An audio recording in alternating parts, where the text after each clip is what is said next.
오늘 그 성경 말씀 세 곳을 보겠는데 구약성경 여호수아서 4장 20절부터 보겠습니다. 여호수아서 4장 20절. 여호수아가 그 요단에서 가져온 12돌을 길갈에 세우고 이스라엘 자손들에게 일러 가로되 후일에 너희 자손이 그 아비에게 묻기를 이 돌은 무슨 뜻이냐 하거든 너희는 자손에게 알게 하여 이르기를 이스라엘이 마른 땅을 밟고 이 요단을 건넜음이라.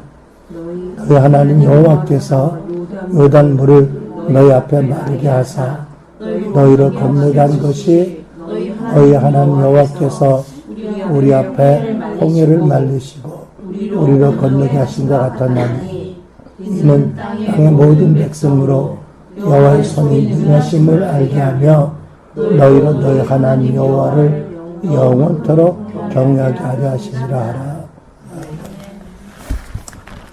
하라. 오늘 부흥에 대해서 제가 배우고 믿고 또 우리 교회에 나누고 싶은 내용을 나누려고 합니다. 먼저 이 본문 말씀 여호수아서 말씀을 가지고 부흥의 성격에 대해서 좀 살펴보기 원합니다. 이 본문에서 여호수아가 언급한 홍해를 건너온 것이나 요단강이 갈라져서 건너온 것이 바로 오늘날 교회가 경험할 수 있는 부흥의 하나의 모습이라고 생각을 합니다. 그래서 부흥이란 무엇이라고 하냐면 교회가 하나님의 비상한 그 임재와 거룩과 능력의 나타남으로 생동감과 능력으로 넘치는 것을 부흥이라고 합니다. 교회가 지식적으로만 알고 있던 하나님의 생명력과 축복이 성령의 비상한 부어지심으로 고무되어서 드러나는 것이 부흥이다. 그러니까 부흥은요, 원리적으로 먼저 교회 안에서 성도들 중에서 일어나고 그리고 결과적으로 교회 밖의 사람들에게 또 사회 영향을 미치는 것이다. 여러분, 그 여호수아가 요단강이 창이랐다 물이 넘쳤습니다. 그때 그런데 마치 그 하나님이 기적과 같이 댐을 그 상류에 순식간에 설치하시고 댐인 물을 다 막은 것 같이 갑자기 물이 벽이 쌓이고 그들이 건너갈 때 말랐던 것이요. 여호수아가 강을 건너면서 마른 바닥을 12돌을 운반해 내오겠습니다. 다 건넌 다음에 물이 다시 흐르기 시작했고 창이란 다음에 요단 강가에 탑을 쌓게 했어요. 그리고 왜 이렇게 하느냐? 그 이유를 본문에 설명을 한 거지요. 핵심적인 내용은 뭐냐면 24절. 땅의 모든 백성들에게, 모든 이방인들에게 여호와의 손이 강하신 것을 알게 하기 위함이다. 그리고 너희가 영원히 여호와를 경외하게 하려 합니다. 두 가지를 설명을 합니다. 첫째로 그 가나안 땅에 사는 하나님을 믿지 않는 많은 우상을 섬기는 이방인들로 하여금 그들이 믿는 어떤 신보다 여호와 하나님이 참된 신이시고 전능하신 분이다 라는 것을 분명히 그 증거하기 위해서 그 요단을 마르게 했고 돌을 세운 것입니다. 그리고 이스라엘 백성이 다른 우상을 섬기지 않고 하나님을 경외하도록 대대로 경외하도록 표적으로 세운 것이지요. 여러분, 우리가 사모하는 부흥도 이와 같은 것입니다. 먼저 하나님의 백성들에게 하나님이 놀라운 경외감을 일으키는 것이지요. 성령의 비상한 나타남으로 큰 권능과 기적과 이사가 나타나고 놀라운 영적 진리가 경험되어지고 그래서 성도들에게 놀라운 변화와 성화가 일어나는 것, 하나님에 대한 열정이 일어나는 것, 하나님의 마음이 부어지는 것이요. 그러니까 부흥은 하나님이 평상시에 교회와 함께 계시던 성령을 비상하게 부어주시는 것, 그래서 하나님의 권능과 거룩이 놀랍게 임하게 하는 것입니다. 동시에 하나님께서는 늘 우리와 함께 일하기 원하시기 때문에 부흥은 성령의 비상한 임재와 능력을 감지한 성도들이 바르게 반응할 때 부흥이 일어나는 거지요. 그래서 여러분 부흥이 일어나면 무엇보다도 하나님의 영광과 거룩을 알게 되고 하나님을 경외하게 됩니다. 구약의 욥이 입을 손으로 가리고 고백했던 것처럼 선지자 이사야가 성전에 들어가서 하나님 영광을 보고 소리쳐서 고백한 것처럼 화로다 나여 나는 입술이 부정한 백성 중에 거하면서 만군의 여호와를 배웠다. 그러니까 하나님의 놀라운 거룩과 영광이 나타남으로 자기를 비춰보고 성령으로 말미암아 깊이 죄를 고백하는 그런 일들이 회개하는 일들이 일어나는 거지요. 그러니까 예를 들면 사도 바울 경우에도 사람들은 그가 대단한 일을 했다고 그를 칭송하지만 사도 바울은 자기가 한 것이 하나도 없다. 오직 하나님이 하신 것이다. 나는 오히려 하나님 앞에 죄인의 괴수다라고 고백합니다. 이게 정말로 하나님의 거룩과 영광을 경험한 사람이 하는 고백이 되는 거지요. 또 부흥을 경험한 성도들은 그 예수님의 십자가의 죽으심과 부활을 정말 깊이 깨닫게 되고 그것이 무엇보다 만민을 위해서도 죽으시고 부활했지만 나를 위해서 하셨다는 것이 깊이 자각이 되어서 그 말할 수 없는 기쁨과 감사에 사로잡히게 되는 거지요. 그러니까 부흥을 경험한 성도들이 모이기를 늘 힘쓰고요. 모여서 기뻐하며 하나님을 찬양하고 간증하고 또 자기가 경험한 것들을 경험하지 못한 사람들에게도 경험되도록 기도하기 시작하는 것이지요. 그리고 자기들의 가족에 대해서 새로운 관심을 갖게 되고 가족들에게 하나님 살아계심 그 영광과 거룩한 능력이 무한하심 또 개인적인 하나님의 그 선하심과 친절하심에 대해서 말하고 싶어 하고요. 또 그것을 이웃에게 전하고 싶어 하는 것이지요. 그렇게 하다 보면 자주 모이게 되고 부흥을 계속해서 부를 붙잡고 기도하게 되면 그로 말미암아 변화된 성도들의 모습을 보고 직장의 동료와 또 지역사회 이웃들이 하나님에 대해 새로운 관심을 갖게 되고 교회를 참석하게 되고 집회에서 놀라운 하나님을 경험하고 구원받게 되고요. 이런 일이 좀 더 커지면 학교에서는 직장에서도 사람들이 복음을 듣고 간증을 듣고 하나님을 만나고 변화되는 역사가 회심 역사가 일어나는 거지요. 여러분 어떻게 보면 부흥은 천국이 땅에 임하는 사건이지요. 천국이 임해서 교회가 변화되는 사건, 땅에 영향을 미치는 사건입니다. 전에 제가 그 영적 갱신과 부흥과 변혁이라는 주제로 설교한 적이 있는데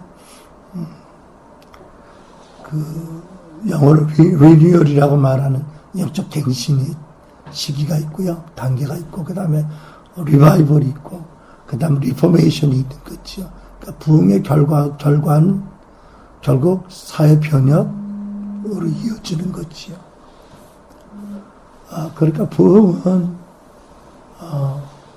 우리가 아직 직접적으로 경험하지 못한 성경에 기록되어 있고 교회 역사에 종종 나타났지만 우리가 몸소 체험하지 못한 그 어떤 것입니다. 그런데 왜 부흥을 하나님께서 교회 역사를 통해서 시대마다 일으키시는지 그 이유가 있습니다. 그렇죠? 이 부흥이 일어나야 될 이유에 대해서는 창세기 26장에 이삭에 대한 말씀을 가지고 좀 이해하기를 원하는데 26장 12절에서 18절을 보면 그 하나님께서 이삭을 크게 축복하시고 그래서 이삭이 창대하고 왕성하고 마침내 거부가 됩니다. 그런데 16절 아비멜렉이 이제까지 호의적이던 아비멜렉 왕이 이삭에게 이르되 내가 우리보다 크게 강성한 주 우리를 떠나라. 그래서 이삭이 그곳을 떠나 그랄 골짜기에 장막을 치고 울고합니다. 그러면서 18절 그 아비 아브람 때 파도 우물들을 다시 팠으니 이는 아브람 죽은 후에 블레셋 사람이 그 우물들을 메웠습니다.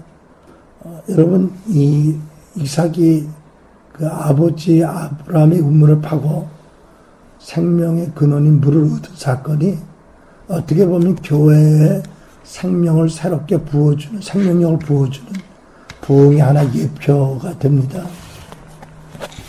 근데 참 흥미있는 것은 뭐냐면 그 이삭이 아비멜렉의 그 압박에 의해서 본래 살던 곳을 떠났는데 그때 그 아비멜렉과 함께 거하던 때에 이삭의 형편이 대단히 복된 시기였습니다. 그러니까 농사에서 그의 100배나 얻었고 여호와께서 복을 주셔서 창대하고 왕성하고 마침내 거부가 되었다. 그래서 양과 소가 때를 이루고 노복이 심히 많으므로 블레 사람들이 그를 시기합니다. 대단한 그 축복을 받은 거거든요. 그러니까 아브라함의 모든 걸 받았고요. 거기다 100배나 더했으니까 말로 할 수 없는 요즘 같으면 재벌급의 축복을 받은 거예요. 근데 하나님께서요 26장 2절을 보면 꿈에 이삭에게 나타나셔서 애굽으로 가지 말고 내가 너에게 지시할 그 땅에 거하라고 말씀하세요. 그러니까 하나님이 아비멜렉의 시기에서 쫓아낼까 하셨거든요. 그때 네가 애굽으로 가지 말아라. 내가 너를 인도할 곳이 있다고 말씀하셨어요. 참 좀 기이하게 느껴지는 거는 그렇게 하나님이 축복하셔서 거부가 되게 하신 땅인데 거기서 쫓겨날 때 하나님 개입을 안 하세요. 그리고 미리 말씀하셨잖아요. 애굽으로 가지 말고 내가 지시할 땅이 있다. 근데 결국은 그래서 이삭이 순종하는 마음으로 애굽에 안 가고 그랄 골짜기로 옮겨온 거예요. 옮겨왔는데 거기가 마땅한 곳이라고 생각해서 거기서 거주하기로 작정을 했는데 돌발적인 상황이 일어납니다. 그 뭐냐면 그랄 골짜기에 아무리 찾아봐도 물이 없다는 거예요. 여러분 광야에 물이 없으면 그 생명의 종말이에요. 그죠? 그러니까 본래 살던 곳에서 떠날 때 물을 예비해 왔겠죠. 그렇지만 아무리 물을 많이 가져왔다 한들 그 많은 사람들이 그 가축들이 먹자면 얼마 못 가는 거예요. 그러니까 우물이 찾아져야 돼요. 있어야 돼요. 아니면 죽음이에요. 그렇죠? 제가 오래전에 사우디아라비아 같은 데 출장 갔을 때 보면 그 사막 대단히 무서워요. 그러니까 무슨 족장을 한 사람 찾아가기로 했는데 내비게이션이 없어요. 그때는 없었거든. 그러니까는 몇 번 도로를 타고 뭐 200km를 가서 거기서 좌회전해서 뭐 150km를 가고 뭐 이렇게 줘요. 가다 보면요 전신주도 없지요.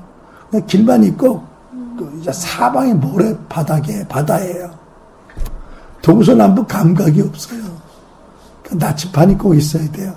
딱 찍어야 돼. 마일리지를 딱 찍어서 몇백 킬로 가서 우회전, 몇 킬로 좌회전해요. 길을 가다 보면 어마어마한 타이어가 터진 것들이 길에 막 있어. 잘못 가면 그냥 부딪히면 고꾸라질 것 같아요. 그러니까 그 뜨거운 열기에 타이어가 터진 것들이죠. 그 사람들이 그래요. 그때 이제 그 한국에 많은 건설회사가 진출했잖아요. 그 사막에 그 트럭 운전하는 분들이 세 가지를 꼭 가져야 된대. 첫째, 충분한 물. 두 번째, 나침반. 세 번째, 뭘까요? 총이에요. 그래서 사람들이 혹시 길에서 손 흔들어도 절대로 거기 안 쓴대요. 한참 가서 충분한 거리를 확보하고 크게 소리쳐서 뭐가 필요하냐고. 물이 필요하다면 물을 조금 내려놓고 도망간대요. 잘못하면 죽이고 차를 뺏어갈 수도 있으니까 총이 있어야 되고요. 그러니까 여러분 물이 없어요? 죽음이에요. 여기서는요. 근데 하나님은 보호하고 계시는 거예요. 아니, 축복하시고, 그리고 옮겨갈 것도 하시고, 애굽으로 가지 말라고 하시고, 그리고 이제 왔어요. 여러분, 이걸 부흥으로 비교하면 이런 거예요. 교회들이 축복을 받아야 그리스도 안에 있으니까 하나님의 아들, 딸이 되고, 말할 수 없는 그 영원한 생명을 받았고, 놀란 신분을 받았잖아요. 받았어요. 그러나 하나님 부흥을 주기 원하세요. 축복을 못 받아서가 아니고 받았음에도 불구하고 부흥을 주시기 원하세요. 그게 부흥을 주신 아버지의 마음이라고 생각을 해요. 말하자면 비교하지 못할 복이 있어요. 그 축복을 하나님 주시기 원하세요. 그런데 대개 보면 그 하나님, 우리가 예수 그리스도를 말미암아 영생을 받고 성령을 받고 하나님의 아들, 딸이 되고 놀라운 은혜를 받고 복을 받았음에도 불구하고 하나님 우리에게 교회가 어려운 과정을 들어가게 하실 때가 있으세요. 왜요? 낮추시고 겸손케 하시고 정말 하나님을 절박하게 찾도록 그때 하나님 부흥을 주세요. 놀라운 부흥이 일어나고요. 생명이 소생이 되는 거죠. 믿음, 사랑, 소망이, 권세가, 열정이 모든 것이 초대교회 같이 변화가 되는 것 같아요. 이삭에게도 그렇게 하시는 거예요. 그렇죠. 어떻게 보면 그 신령한 복을 하늘의 신령한 복을 쏟아 부으시는 것이 부흥이에요. 그렇게 하도록 준비하는 예비하는 과정도 있고 이미 그리스도의 복을 받은 교회에 부흥을 주시는 하나님의 그 경중이 있어요. 여러분 이삭이요 이 상황에서 놀라운 일을 합니다. 그게 뭐냐면 하나님의 은혜겠죠. 사람들은 이삭이 어떤 총명으로 또 잘 판단했다고 생각할지 몰라도 제가 믿기는 하나님의 초자연적 은혜예요. 그게 뭐냐면 사람들 더 많이 보내서 아무데나 물을 파라고 하지도 않았어요. 아니면 사람들을 보내서 아비멜렉에서 사정을 해서 물 좀 모으더라고도 안 했어요. 이삭이 뭘 기억나냐면 마음이 생각난 게 우리 아버지 아브라함이 과거에 이 지역에서 살았던 때가 있었다. 그때 아브라함이 파도 우물이 있다. 그 우물을 찾아라는 거예요. 왜냐하면 우물이 있었는데 아비멜렉 사람들이 메꿔냈어요. 아니 블레스 사람들이 그 우물을 메꿔버렸어요. 참 기이하죠. 왜 메꿨을까요? 아마 그랬을 것 같아요. 자기들 블레스 사람들이 쓸 수 있는 물은 충분히 자기 부락 안에 있어. 아브라함이 살다 떠난 곳에 우물이 있는데 거기 우물이 있으면 또 생전 못 보던 부족이 와가지고 거기서 자리 잡고 자기들에게 위협이 될까봐 아마 그래서 뭐 쓰레기, 돌, 모래로 파묻어 버렸겠죠. 그죠 여러분? 그 자리에 파면 그 안에 물이 샘이 있어요. 그죠? 파괴한 거예요.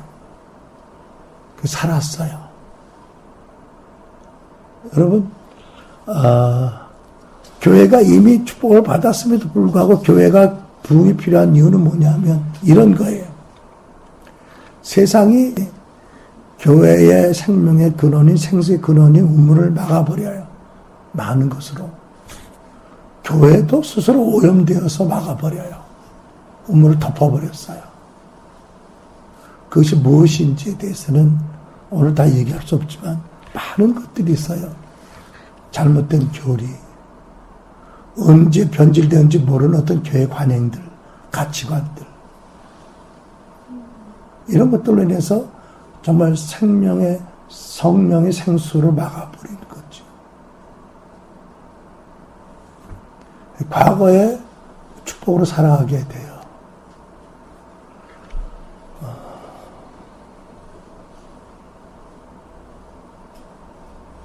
한국 교회는 다른 나라 교회도 마찬가지지만 엄청난 도전들이 있잖아요. 그죠? 어떤 게 있죠?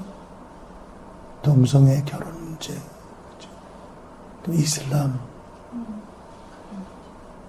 그 다음에 북한의 핵 미사일 문제. 보통 일이 아닌 거예요. 그죠?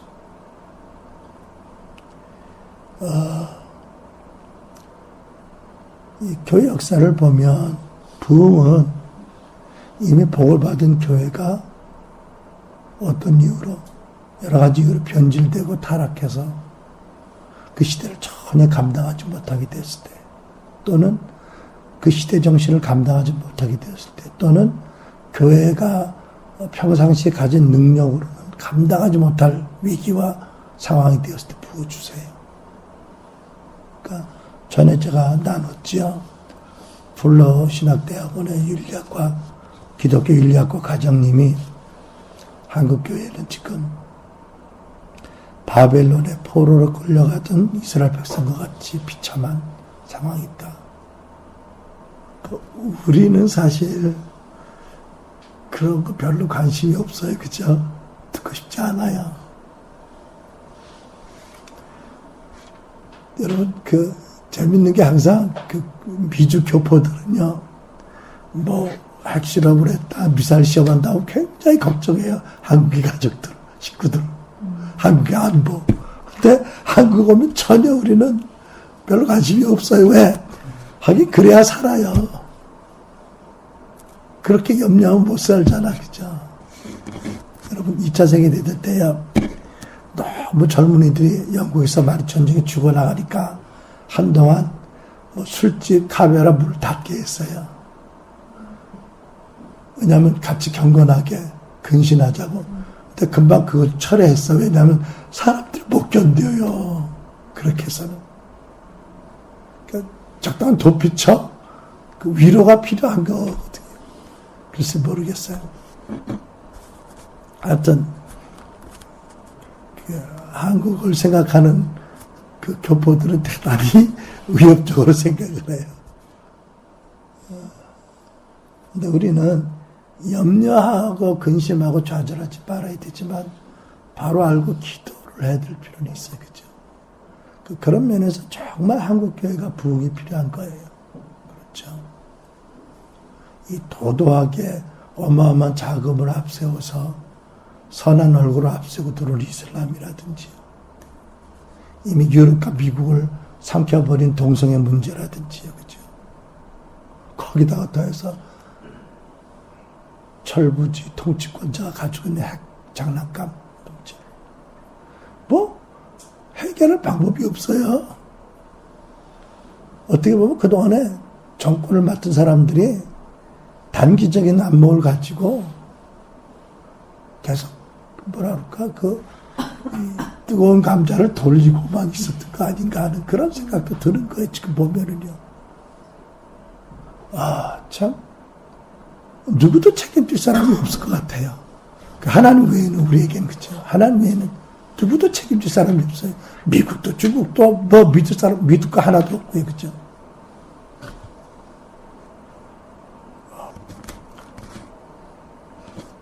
여러분, 이삭이 하나님의 다스림과도 순종하며 큰 축복을 받았지만 잠시간의 어떤 위협을 받고, 그러나 그것을 통해서 다시 한번 옛 우물을 파서 부흥의 우물을 판 것처럼 우리 한국도 그런 역사가 있기를 축복합니다. 우리가 기도해야 될 줄 압니다. 이제 부흥에 대해서 우리가 좀 바로 이해해야 될 몇 가지가 있는데, 그 중에 하나가 뭐냐면, 많은 분들이 부흥하면 어마어마한 영혼의 추수를 생각합니다.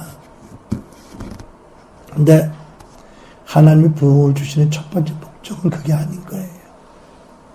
부흥의 결과 중에 하나가 그거예요.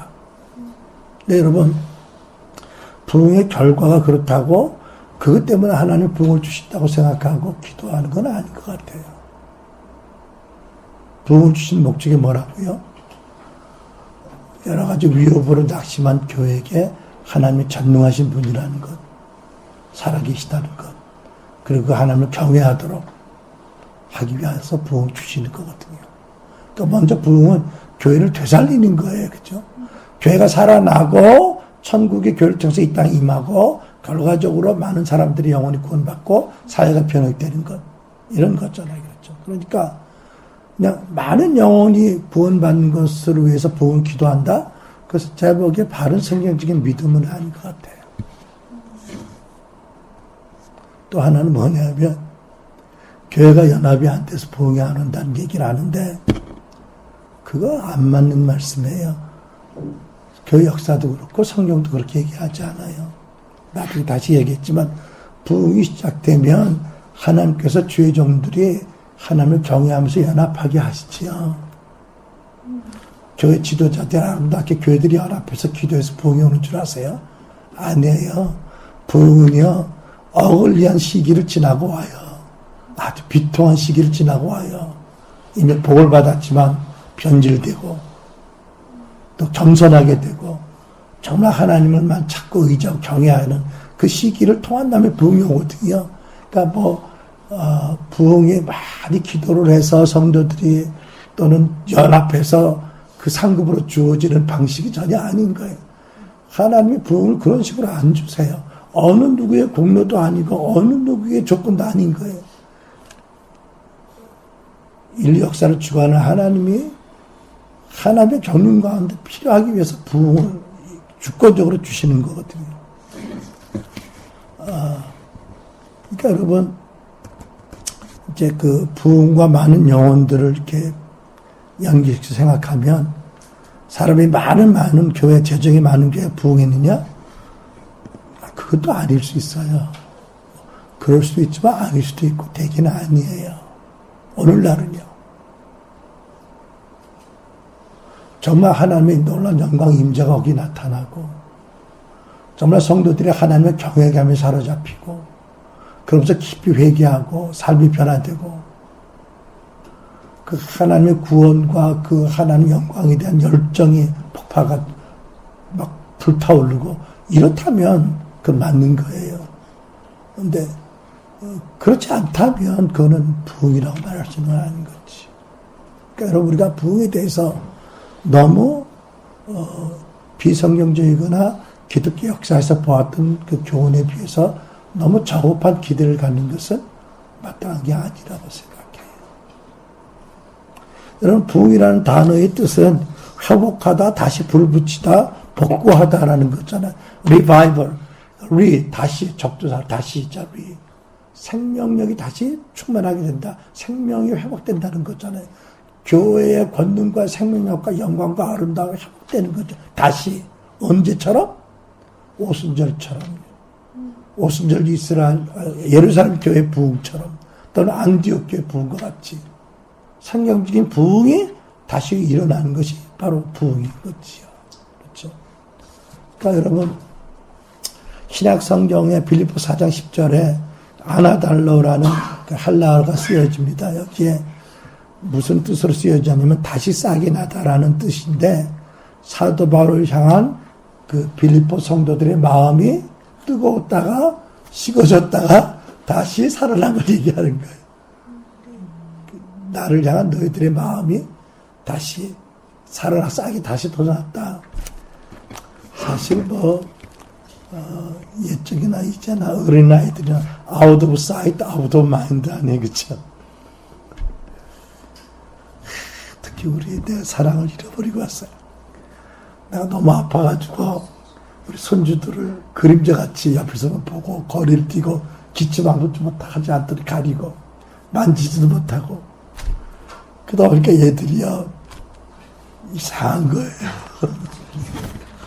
그러더니 내가 들어가면 우리 손녀가 하나 나가래 방에서. 전에는 내 손만 붙잡고 살던 애가 그 녀석의 마음이 다시 싹이 나기 바랍니다.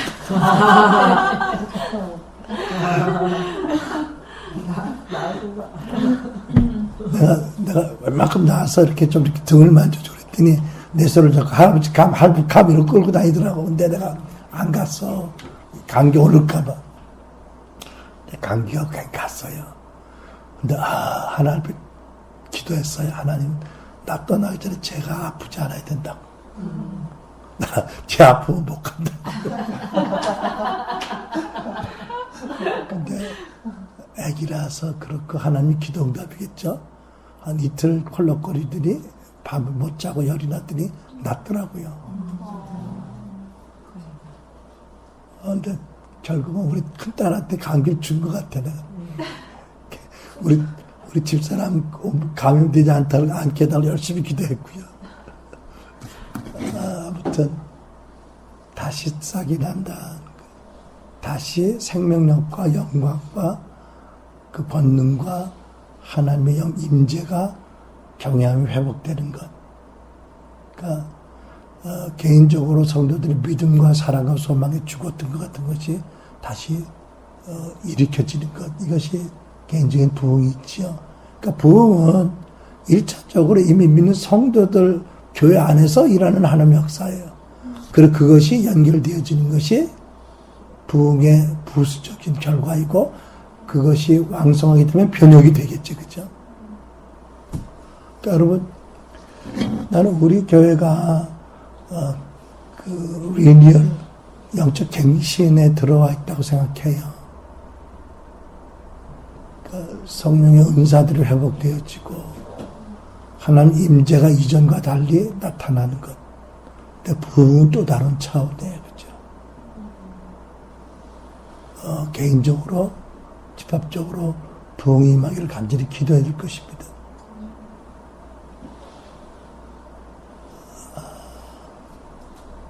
그러니까 이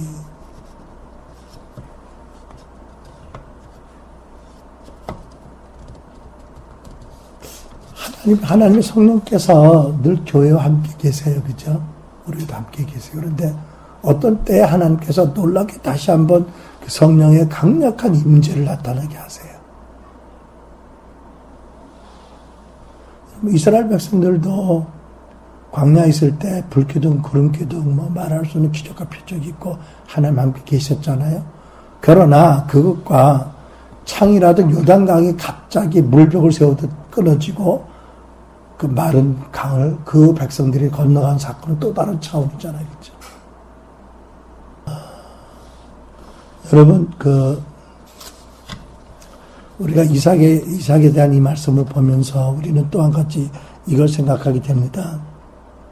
많은 사람들이 우리가 사는 이 현세가, 이 시대가 참 어렵다. 참 교회가 어렵다. 믿음 지키기가 어렵다고 생각하는데 사실 이삭의 입장에서 보면 어려웠었어요. 그죠? 어려웠었어요. 교회 역사를 보거나 성경을 보면 어느 시대든지 사람들은 다 악하고 이기적이고 단명적이고 하나님을 거역하고 어느 시대든지 사람들을 유혹하는 세력은 강했어요. 한때 영국에서는 그 닭싸움의 사람들이 막 미치고 우리 경마하듯이 그죠? 카드놀이 뭐 이런 것. 알코올 중독은 어느 시대나 있었고요. 음란도 그렇고 사람들의 쾌락을 추구하는 형태는 다르지만 어느 시대든지 믿음을 위협하고 성도들의 믿음을 사랑을 지원하게 만드는 유혹은 사단이 늘 역사했어요. 그죠? 그러니까 이 시대만 특별히 어려운 건 아니에요. 어느 시대든지 사람들은 복음 듣기 싫어하고요. 지옥에 대한 설교 듣기 싫어하고요. 그리고 마귀에 대한 설교 듣기 싫어하고요. 늘 이기적이고 늘 죄악이 있었고 하나님을 거역했어요. 그러니까 이 시대가 특별히 악해서 정말 부흥을 받기가 어렵다 이렇게 생각하는 것도 잘못된 생각인 거지. 아까도 얘기했지만 부흥은 이미 복을 받은 하나님의 백성들이 그 사랑이 식어져가고 열정이 식어가지고 하나님을 경외하면서 떠나갈 때 그때 회복하기 위해서 주시는 거거든요. 그러니까 역사적으로 보면 아까도 얘기했지만 큰 위협이 있고 교회가 정말 난망한 상태에 있을 때 정말 교회의 평상적인 방법으로 하나님 그 시대를 정신이 이기지 못할 때 부흥을 주시거든요. 그러니까 저는 한국을 보면 어둠이 깊으니까 이제 새벽이 밝아올 때가 됐다. 부흥을 주실 때가 되어진다고 믿어요. 정말 어둡거든요. 정말 말할 수 없는 위협이 있거든요. 그렇죠. 어떤 것으로 해결되지 못할 상황인 거예요. 아까도 얘기했지만 연합이요. 여러분 몇백 년 전에, 110여 년 전에 그 미국이나 아일랜드에 큰 부흥이 있었는데 그때 그 전에 교회가 어떤 줄 아세요? 그때도 거기도 교단이 엄청 많았어요. 교회가 엄청 갈라져 있었어요. 교인들이 나눠져 있어요. 그런데 하나님 부흥을 주셨어요. 그리고 부흥이 불이 내리기 시작하니까 교회가 연합하기 시작을 했어요. 여러분 평양 대부흥 때, 평양 대부흥 때도 보면 부흥이 시작하기 전에 어땠어요? 외국 선교사들하고 한국 목사들하고 분명한 계급 차이가 있었어요.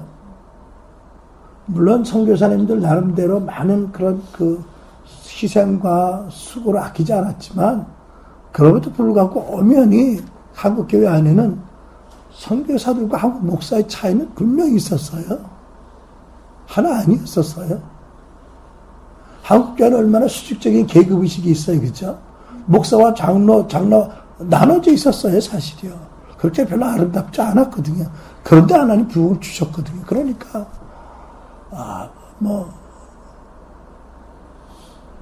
연합해야 지도자들 연합해야 부흥을 준다는 거는 내가 보기에는 정확한 인식은 아닌 것 같아요. 물론 교회는 하나의 또 연합해야 되지만 현실적으로 그렇다는 거지. 그러니까 연합하지 않아서 부흥을 못 받는다 얘기하는 것은 교회 역사를 잘 이해하지 못하는 거고 오히려 부흥의 걸림돌이 되게 잘못 생각하게 되는 것으로 잘못된 생각의 벽이 될 수도 있는 거잖아요. 그죠?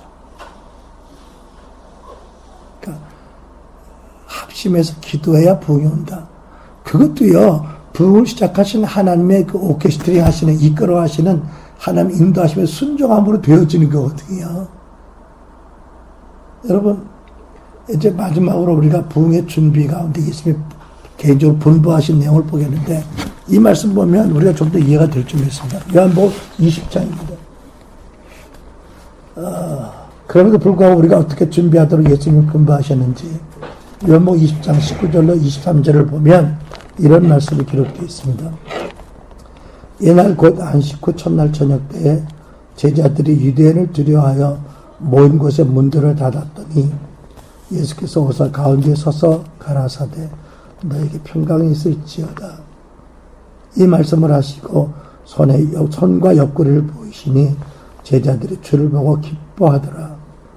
예수께서 또 가라사대 너에게 평강이 있을지어다. 아버지께서 나를 보내신 것 같이 나도 너희를 보내노라. 이 말씀을 하시고 저희를 향하사 숨을 내쉬며 가라사대 성령을 받으라. 23절 시작. 너희가 네 죄든지 사하면 사여질 것이요 네 죄든지 그대로 두면 그대로 있으리라 하시리라. 부활하신 주님께서 제자들을 찾아오셔서 곧 당신이 승천하시고 아버지 성령을 약속대로 부어주셔서 오순절 대부흥을 주시기 위해서 준비케 하신 말씀이에요. 그렇죠. 그런 성격의 말씀입니다. 여러분, 그때 제자들의 모습이 어땠어요? 사람들을 두려워해서요. 자기들에게 처음 들어와서 자기들 잡아갈까봐 문들을 꼭꼭 닫고 있었어요. 이때 이미 제자들이 예수님 부활했다는 소식 들었거든요. 그랬음에도 불구하고 그렇게 두려워한 거예요. 문을 꼭 쳐닫고 있었어요. 왜 그랬을까요? 제가 보기에는 저들 안에 죄의식이 있어서 그럴 것 같아요. 왜냐하면 아무리 뻔뻔해도 그렇지 예수님 부활했다고 그냥 좋아할 수는 없거든요. 다 예수님 배신한 사람들이니까 여기. 다 예수님 도망갔고 어떤 친구는 빨아먹고 도망가고 누구는 또 멀찍이 따라가다 또 옆에 가서 그렇게 속을 상하게 난 저 모른다고 그러고 각가지 형태의 예수님을 요한을 빼놓고는 다 예수님을 배신했잖아요. 그러니까 여러분 보세요. 빚쟁이가 죽었다면 차라리 시온한테 살았다면 이게 물론 죄송합니다. 예수님 빚쟁이는 아니지만 죄책감을 가진 입장에서는 마냥 기쁜 게 아니에요. 또 그렇지 않겠어 나심이요. 내가 무슨 낯으로 주님을 뵐고 내가 이런 무슨 자격이 있다고 주님을 뵐고 얼마나 지난 3년 동안에 회한스럽고 얼마나 자기 선택에 회한스럽겠고 그렇겠어요. 그죠? 그러니까요. 이게 마냥 부활을 확신도 못했지만 부활했다는 소식을 기뻐할 수만은 없는 게 그들의 마음이었거든요. 그러다 보니까 얼마나 두려움이 있어요. 그죠? 그러니까 무릎 꿇고 닫고 있는 거예요. 어쩌면 때로는 우리 모습이 그럴 수도 있어요. 그죠? 여러분 지금 안 그렇게 말하지만 이야 몸이 아파서 1분마다 기침을 하는데요.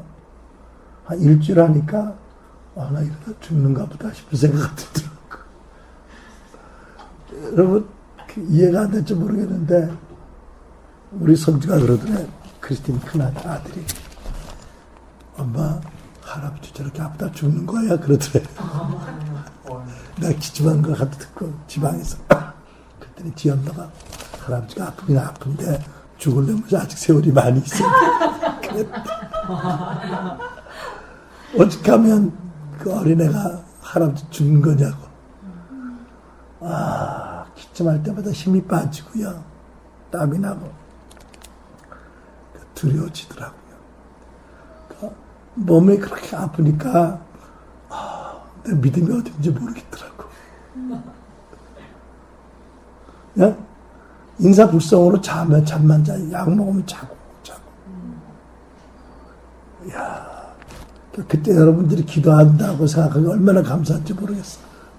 우리 성도들이 기도한. 아무튼 그렇게 예수님이 2번이나 그들에게 평강을 축복하세요. 평강하라, 평강. 얼마나 평강이 없으면. 그러면서 예수께서 그들에게 그들을 파송할 걸 말씀합니다. 너희들 생각처럼 너희가 실패한 게 아니다. 너희가 실패한 게 아니다. 이 일이 필요했다는 거지요. 왜 필요한 줄 아시죠? 3년 동안 예수님의 사랑받고 은혜받고 훈련받았지만 그럼에도 불구하고 하나님의 은혜가 조금만 멀어지면 얼마든지 하나님을 배신할 수 있는 것이 너희다. 그러니까 이제는 너희 자신을 의지하지 말고 너희 믿음을 과신하지 말고 전적으로 내가 보낼 성령을 의지해라. 여러분 이 보내실 성령을 전적으로 의지하기 위해서 그 과정이 필요했던 거예요. 하나님 허락하신 거예요. 그게 아니었다면 이들이 얼마나 교만했어요. 서로 싸우잖아요. 늘 누가 제일이냐고요. 교만하잖아. 시기 질투하고 자기들끼리. 그런 사람들이 예수님이 승천한 다음에 교회의 리더들이 됐다면 얼마나 교만하고 얼마나 오만했겠어요. 그래서는 안 되거든요. 하나님 나라 그래서는 안 되거든요. 그러니까 예수님께서 너희들의 본전이 뭔지를 내가 드러내 보여주겠다. 이런 의도 가운데 사단이 맡은 청구했으니까 기도를 하셨지만 그들의 본성이 드러나도록 그 과정을 주신 거잖아요. 왜? 이삭이 어려움을 당하고 우물을 판 것처럼요. 그래야 더 이상 자기 중심적인 체제를 벗어버리고 더 이상 자기 스스로를 높이지 않고 정말 은혜가 아니면 아무것도 아닌 것을 깨닫게 되고 정말 죄인의 교수인 것을 알게 되고 그런 나를 사랑하셔서 나를 불러주시고 구원하시고 나를 신뢰하시고 맡기주셨다는 감격 가운데 교회를 섬기도록 복음을 섬기도록 하나님을 섬기도록 그렇게 하신 거잖아요. 그리고 뭐라고 말씀하세요? 숨을 내쉬며 성령을 받으라 그러세요. 어떤 분들이 저희가 신학 다닐 때만 해도 성령을 오순절날 처음 임하셨다. 그전에는 제자들과 함께 계셨지만 그 안에 안 계셨다고 가르치셨어요. 근데 아무리 봐도요, 예수님께서 숨을 내쉬면서 성령을 받으라 하셨는데 이것이 이제 40일에 임할 성령을 예표한 것이다. 그렇게 해석이 돼요.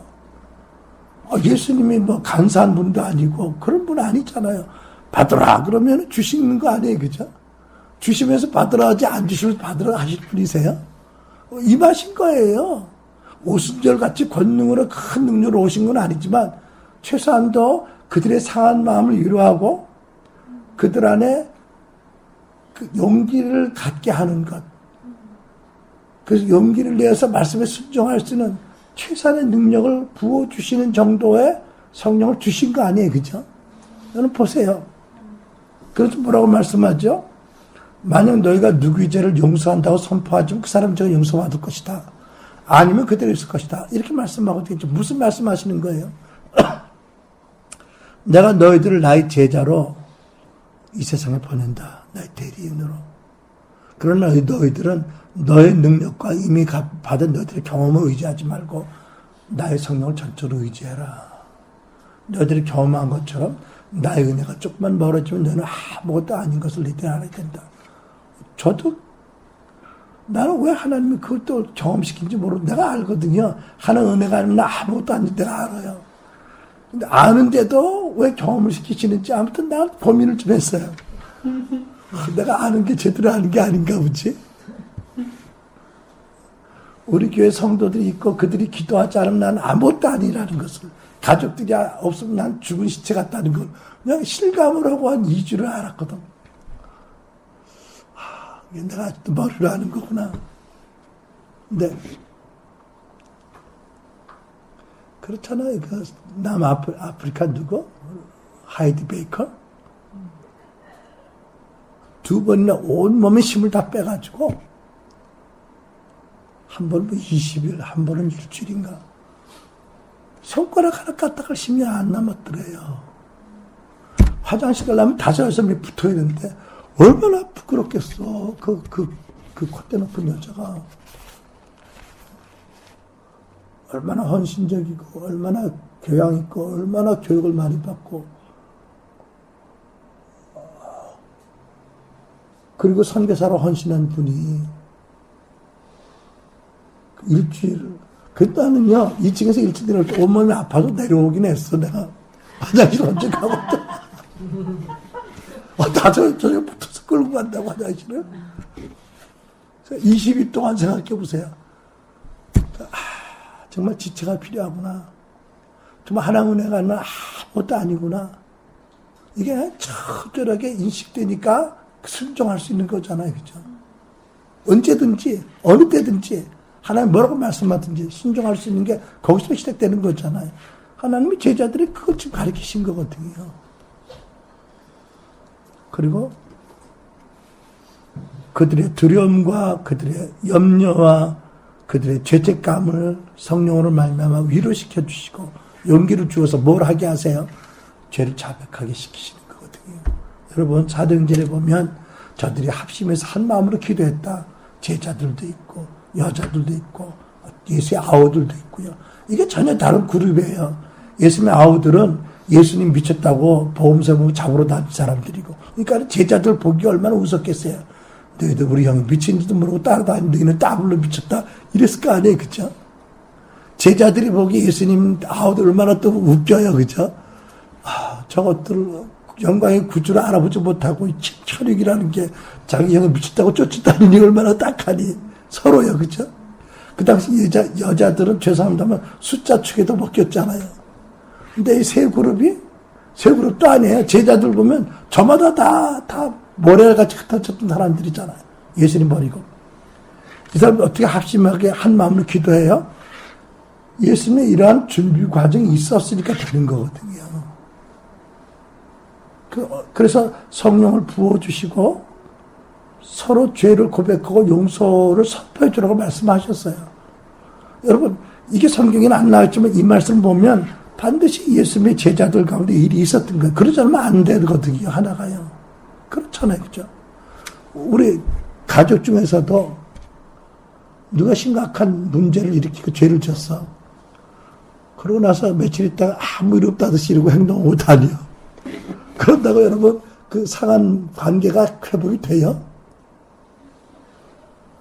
뻔뻔하게 아무 일 없었던 것처럼. 아니거든요. 그죠?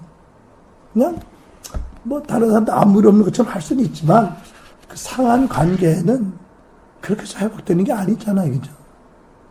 진심을 담아서 사과하고 용서를 구하고 서로 용서하고 화해하고 끌어안고 서로 축복할 때 회복이 되어 시작하는 거잖아요. 그렇죠? 제자들이 그렇게 한 거거든요. 다락방에 모여서 여러 가지 했어요. 구약을 상고하고 예수님에 대해서 말씀을 상고하기도 하고 여러 가지 했지만 그 중에 하나가 저는 믿습니다. 그 베드로 형님이 그대로 계실 분도 아니거든. 그 성격이에요. 얼마나 잘 나서세요. 그죠? 아마 그분이 제일 먼저 시동을 걸었을 거야. 형제들아, 나를 용서해다고.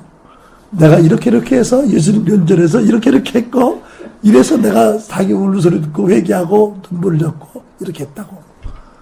그러면 또 그 중에 하나가, 너 평소 그럴 줄 알았어, 이 자식아. 너 늘 그랬잖아. 뭐 이러고. 이러면 이제 깨빨이 난 거야, 그죠? 근데 어떻게 했어요? 아니야, 그러지 마. 나도 그랬어. 나는 뻘겋고 도망갔어. 나도 그랬어. 서로 자기 죄를 고백하고 서로 주 예수님으로 죄 사함을 선포해주고. 그래서 합심하고 연합되기 시작한 거 아니에요, 그죠? 그래서 한 마음으로 기도하기 시작한 거예요. 여러분, 그냥 이런 과정 없이 합심해서 기도해서 부흥이 온 건 아니거든요. 그러니까 부흥은 어느 누구의 공로와 어느 누구의 메달도 아닌 거예요. 그래서 하나님이 주권적으로 당신의 교회를 사랑하셔서 또 당신의 이 땅의 하나님 나라를 위해서 하나님 부어주시는 역사거든요. 물론 하나님은 성경과 교회 역사를 통해 우리에게 교훈하시는 부분이 있어요. 그러니까 이런 부분이 있죠. 부흥이란 과연 무엇인가? 본질은 성격이 무엇인가? 왜 교회가 부흥이 필요한가? 왜 내가 부흥이 필요한가? 이거를 이삭을 통해서 여러 가지 성격, 사도 바울이나 선지자 이사야의 말씀을 통해서 우리가 깨닫게 되잖아요. 그죠? 그래서, 내가 부흥이 필요한 절박한 상황이구나. 여러분, 적어도 나의 개인적인 부흥의 잣대는요, 제가 1980년 1월 달에 서울 신림동 교회에서 예수님 만나고 한 1년 동안이요. 그때 그 구원의 감격, 그 기쁨, 말할 수 없는 영감과 평강, 전도에 대한 열정이요. 전도에 대한 열정이 생겨가지고 그때도 교만해서 전도지 보니까 시중에 마음에 드는 게 없어서 내가 성경을 뽑아서 디자인을 해서 인쇄를 맡겨가지고 몇만 장 기분단에서 반은 교회 주고 반은 가지고 일찍 퇴근해서 집에다 자영 세워놓고 버스 정로 나가서 이 90도 격리해가면서 버스 내린 사람마다 골목으로 그렇게 나눠주고 했거든요. 새벽기도 가면서 집집에 넣어주고 오면서. 물론 대단히 신통한 건 아니어도 열정이 있었어요. 영혼 구원에 대해서. 예배가 기다려지더라고요. 수요일 예배가 이렇게 안 오는지, 금요 기도가 왜 안 오는지. 목사님 말씀 이렇게 꿀 같은지. 집에 돌아오면 성경 내 골방에, 그 찬방에 큰 테이블 펴놓고요. 성경 8권씩 펴놓고요. 영어 성경, 한글 성경 개역 펴놓고, 읽고 나가면 우리 애들이 크리스틴이, 캐럴이, 아빠 거기서 혼자 뭐 했어? 술 먹었어? 우리 뻘게?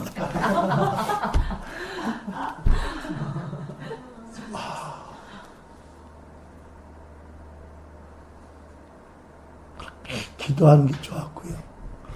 근데 지금은 달라졌어요. 그게 The Revive 되기 열었던 날 기준이에요. 그래서 여러분, 다음번에 하겠지만 오늘은 내 그 생수의 샘물을 내가 무엇으로 메꿨는지 이거 파야 될 필요가 있는 거지.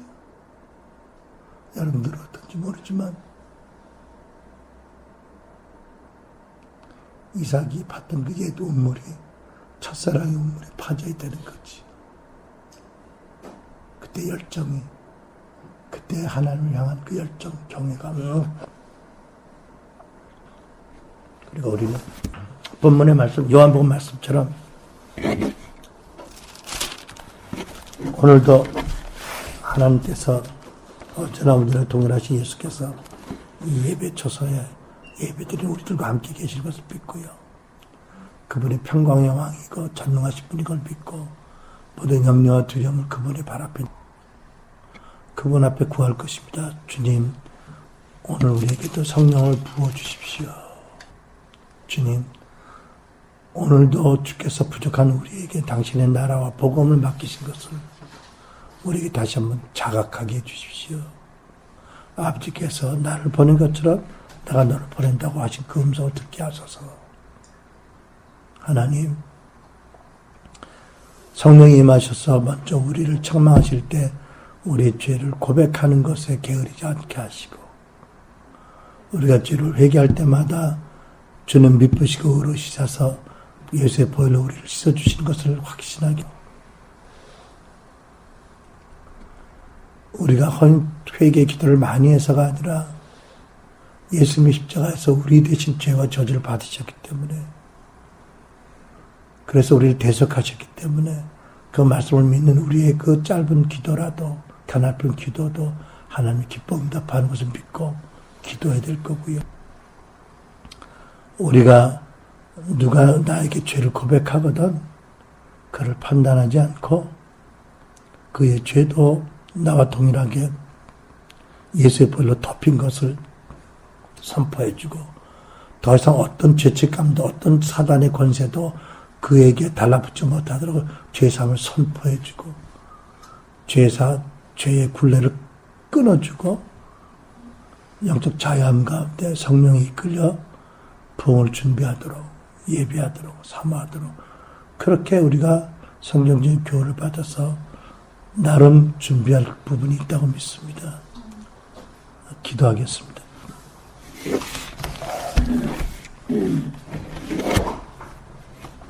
우리 시간 다 같이 기도할 때, 오늘은 부흥의 목적이 모든 불신자들에게 하나님의 권능에 대해서 관심을 갖게 하기 위한 것과 믿는 자들이 하나님을 제대로 경험하게 하기 위한 것을 기억하면서, 또 부흥은 이미 그리스도 안에 복을 받은 우리들이 감당하지 못할 상황에 처했을 때, 또는 우리가 변질이 되었을 때 나도 모르게, 또는 세상과 내가 나의 부흥의 물을 많이 뺏겼을 때 주신 것이라는 것을 기억하면서, 우리를 위해서 죽으시고 부활하신 예수님께서 죄책감과 두려움과 염려로 떨고 있던 제자들에게 오셔서 하신 것처럼 그렇게 해주시길 기도하겠습니다. 우리 시간에 방언으로 기도할 때 예수님 오셔서 저 여러분에게 평강을 선포해 주실 것을 믿습니다. 그리고 예수님이 바로 우리를 대신 죽으시고 우리 대신 살아나신 하나님의 독생자, 구세주, 왕중의 왕인 것을 확신하는 믿음을 주시고, 그 예수께서 우리에게 평강을 주실 뿐 아니라 복음을 주시고 하나님 나라를 맡겨주시고 우리를 당신의 전권 대사로 세우시는 것을 다시 한번 자각하도록 말씀해 주시고, 그것을 해서 다시 한번 우리에게 성령을 부어주시도록 기도합니다. 그리고 우리가 가족과 형제와 지체들이 죄를 볼 때 판단하지 않고 누구든지 죄를 고백하면 용서해주고 다 함께 죄에 묶이지 않고 자유함을 가지고 성령을 따라서 부흥을 위해서 준비해 나가는 개인적인 부흥과 교회적인 부흥과 이 국가 교회의 부흥이 있도록 기도하기 시작하는 여러분과 내가 되길 바랍니다. 다 같이 통성으로 방언으로 기도합니다.